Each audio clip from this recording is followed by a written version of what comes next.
Again.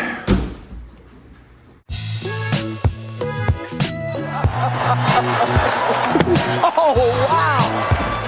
Wow!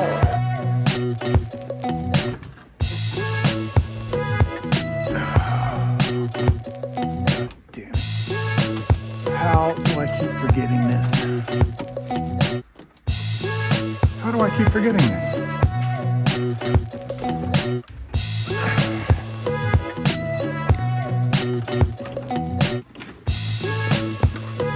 And of course it's stuck. Why wouldn't it be?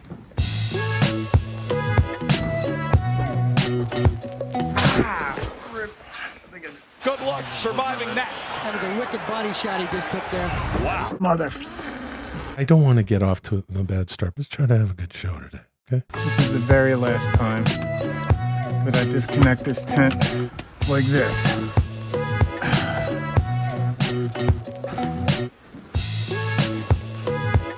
It's time for a better solution. All right, so here's the problem.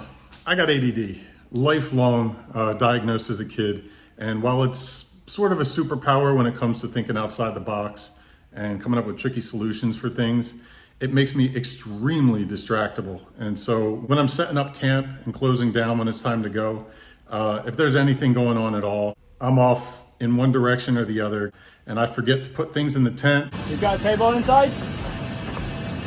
Nope. Or I forget to close the tent properly and forget to lock it, and I drive halfway home and oh yeah. So stuff like that, it'll drive me crazy if I don't stay extremely organized. Probably one of the more annoying ones is forgetting batteries, or forgetting to charge batteries, or forgetting a flashlight or an extension cord.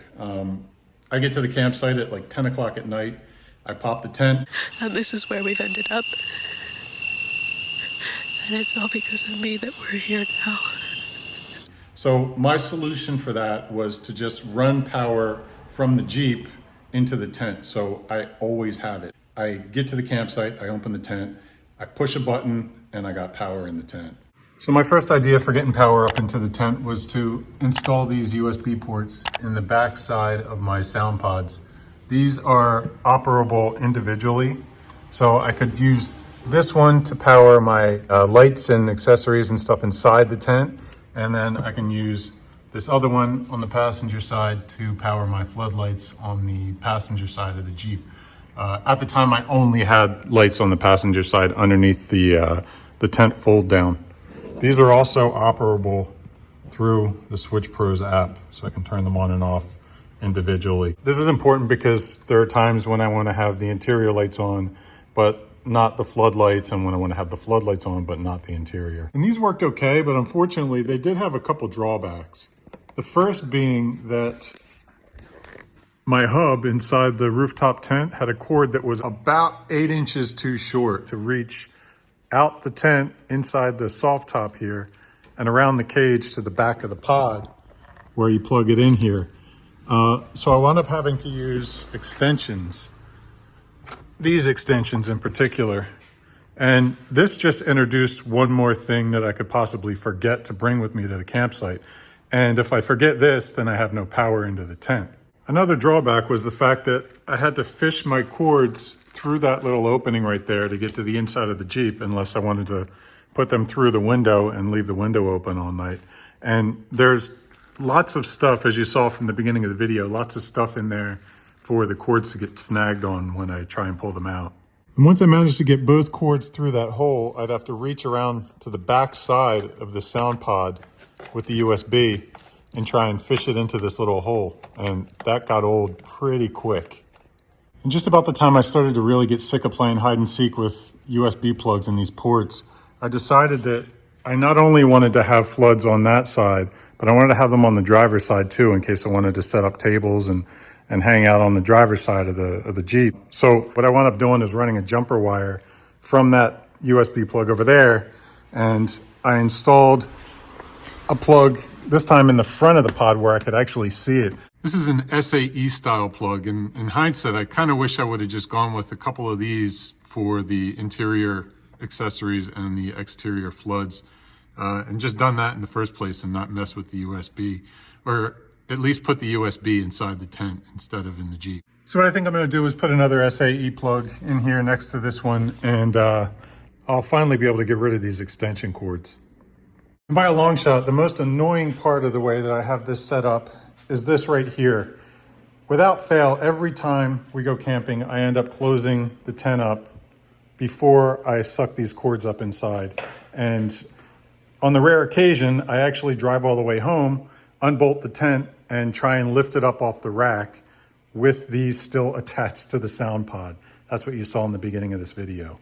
And that brings me to what will hopefully be the final iteration of this idea, and that is to get rid of these cords that are permanently fixed to the tent. What I want to be able to do is plug a cord into the bottom of the tent here and not have to worry about whether the tent is open or closed, because obviously I'm not going to be able to open the tent inside here when it's on the Jeep. I would have to put it down on the table here, which, you know, it just takes time. All right, I just had a thought. What if, it's actually funny how many mods on this Jeep have started with the phrase what if, but what if instead of sourcing my tent and flood power from my sound pod up there, I built some sort of power station back here that would have all of my different power plug types, like the USB up there, and maybe I could have SAE and maybe a cigarette lighter plug, and everything would be accessible from the side of the Jeep. This way, instead of having to negotiate my power cords through this tiny little hole here, I could literally just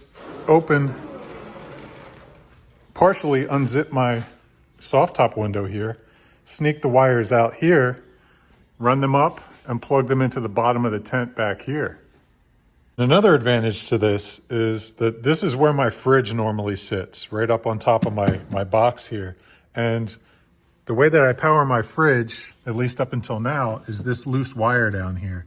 And I cannot tell you how many times I've packed the back of this Jeep, fully packed the back of this Jeep, and realized that I hadn't plugged my refrigerator in yet. So I got to pull everything back out, at least enough to be able to dig this cord out of here and plug my refrigerator in down here. Imagine instead of having to deal with that, I could just plug the refrigerator in right here.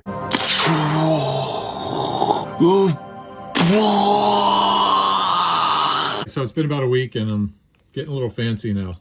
This is an aircraft style plug. It's specifically LP20. And this has some real advantages over the old SAE style plug that I was planning on putting into the bottom of the tent. My original plan was to use two of these. One would be for the power inside the tent, and the second one would be for power to my floodlights. So I would have to drill two 3/4 inch holes just for two switchable outputs. These, on the other hand, have 4 pins, and these are 20 amps per pin. I'm only drilling one hole with this, and I'm getting 3 switchable outputs. The way this would work is this end would attach to the bottom of the tent. So I drill my hole, and I would wire, as you can probably see on here, I don't know if it's focusing, there's the outputs are numbered. So maybe output 1 is my ground, then output 2 would be to maybe my interior accessories. Output 3 would be for my driver's side floodlights outside, and output 4 would be my floodlights on the passenger side. So I'll actually be able to control my floodlights individually on the outside of the Jeep. This is where things start to get interesting, because I am not very experienced with soldering, and that's what these style plugs require. See, these are my 4 circuits, 3 circuits in my ground, and what needs to be done is I need to strip these back and solder these into their respective terminals like that. I got my soldering gun here. I've sort of had mixed results with this. This is butane powered. basically you shove the butane canister in here and fill it up, and once it's filled, you can turn it on, and that's how it works there. But I don't know if it's just me or if this is not getting hot enough, but half the time I can't get a solid connection because I'm not melting the solder. Maybe it's the solder I'm using. I don't know. Maybe somebody in the comment section can let me know. But I have a few different kinds of solder here. I don't know if it helps because it's in Chinese, but you know, I am in Taiwan. This one doesn't say anything. Neither of these. But this is probably the one I'm going to use. So I'm going to tin these wires one by one and see if I can get a good connection to each one of these pins. Hopefully I can, and then I can put this together.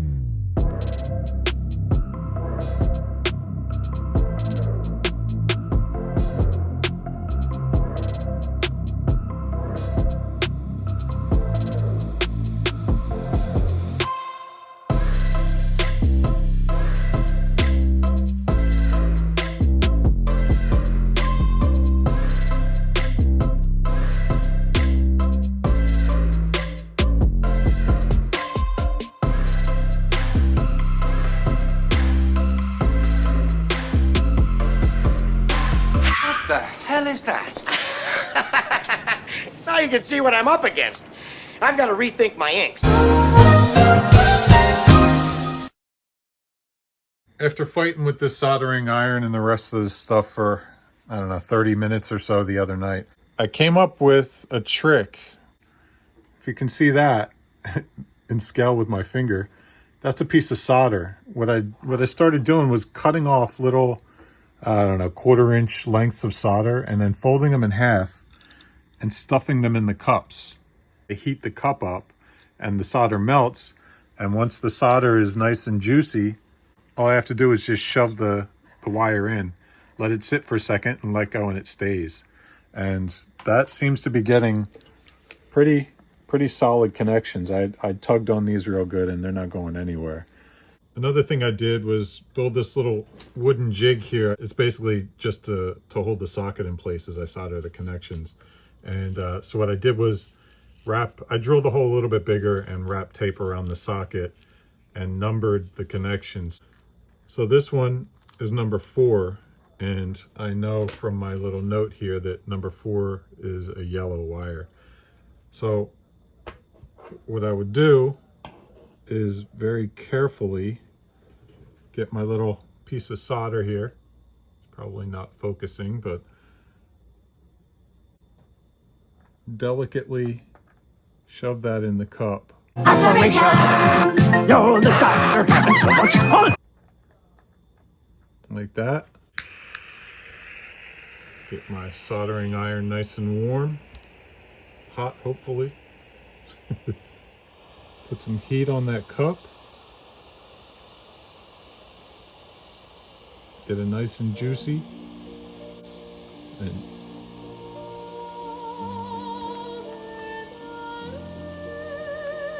I can wiggle that wire right in there. That's it. I blocked the whole thing with my hand, didn't I? Great. So this is pretty cool. This is a breakthrough for me, at least. I'm still not a fan of this soldering iron, but I think I pretty much got a hold of this. It's funny how easy it is to get intimidated by simple jobs like this when you don't really know what you're doing. In the end, all it really took was a little bit of time and patience to figure it out. I'm feeling good.